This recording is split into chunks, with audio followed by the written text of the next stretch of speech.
savoure les plaisirs de la table, garni de ces plats à faire saliver, sortis tout droit de la cuisine de Chef Eli.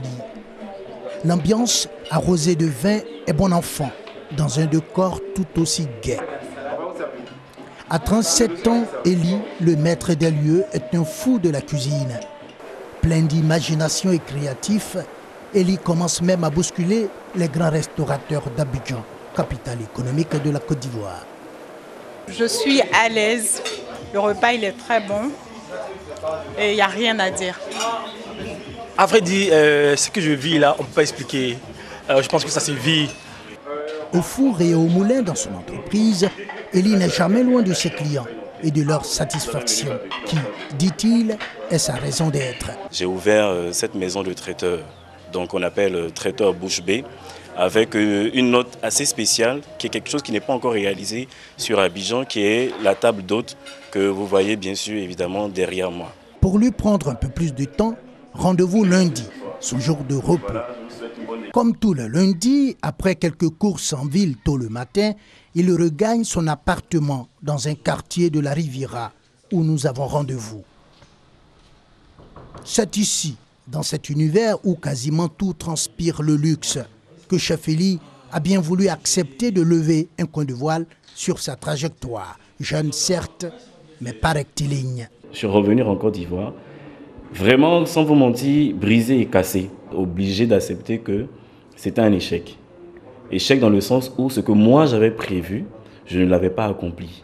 Donc il fallait à un moment donné capituler et revenir. La restauration, c'est pas une idée. J'ai toujours baigné dans la restauration. Depuis l'âge de, je vais dire, 7, 8, 9 ans, j'ai ma mère qui, elle, était vraiment fan de gastronomie. Donc elle cuisinait, que ce soit pour la maison, pour ses amis. On lui commandait souvent à manger et tout.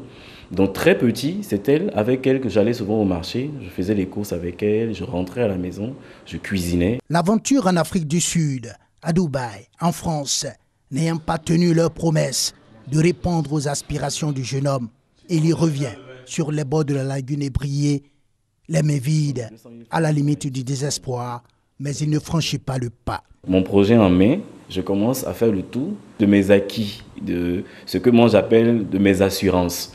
Donc ça veut dire des personnes que je connais, vous voyez un peu, on a toujours dans son carnet d'adresse ce grand type-là où on sait que si on va exposer le projet, tout de suite il va nous supporter et tout.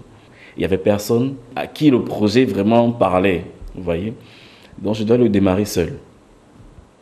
Donc je dépose le projet, je tourne, je réfléchis, je vais là, je reviens, mais le projet, intérieurement, il me bouffait, il me rongeait, il fallait que je commence, il fallait que je sois. À un moment donné, j'étais encore déçu une fois, de dire, mais tiens, je prends un projet, aujourd'hui il n'y a personne, je commence comment mon projet? Il faut bien sûr que je rentre dans les fonds, parce que bon, la restauration, il faut que j'achète ça, si je ne sais pas, comment je fais? C'est la grande question. Et, entre-temps, j'avais créé la page Facebook de mon business que j'avais balancée, et je nourrissais cette page des réalisations que je faisais moi-même, chez moi. Donc je mettais les photos en ligne et tout. Et c'est comme ça que j'ai été contacté par une société de la place, et non des moindres, pour un événement. Et ce jour-là, j'avais que 5 000 francs en poche. Et je réalise mon événement. Et ce jour-là, il m'est resté un fonds. Et c'est ce fonds-là qui va faire le démarrage de ma société. Aujourd'hui, chef d'entreprise moderne de restauration à 37 ans, son appel à tous ces milliers de jeunes, porteurs de projets ou sans emploi, est sans ambiguïté.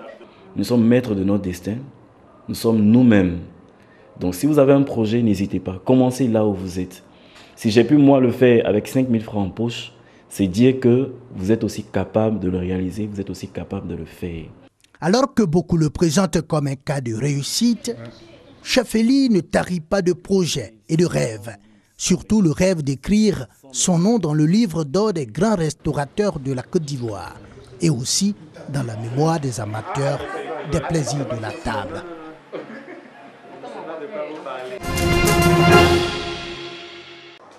Absolument pas. Il ne sait même pas de quoi il s'agit. Aucune idée. Je pense que le service technique dépend de la mairie. La mairie même dépend du démembrement de l'État qui est la collectivité décentralisée. Ce sont là les réponses à la question de savoir ce que c'est qu'un service technique des collectivités territoriales. Visiblement, ce rôle est peu ou mal connu des populations.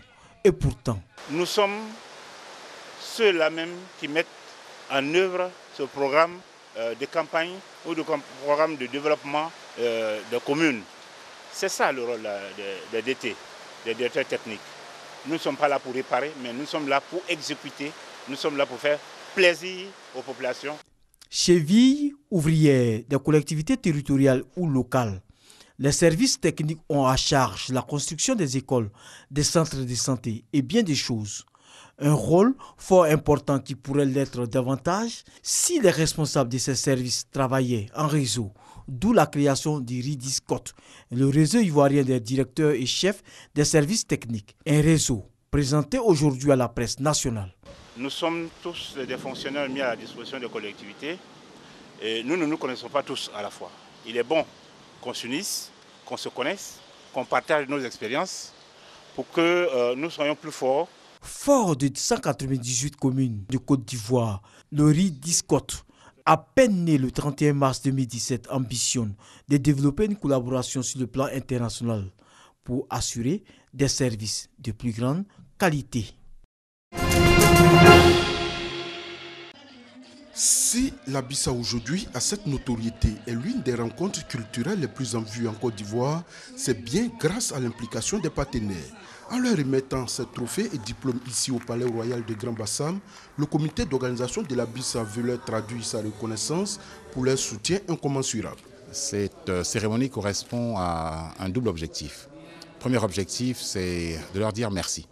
Merci de la contribution qu'ils apportent pour que cet événement garde son haut standard de qualité et progresse d'année en année.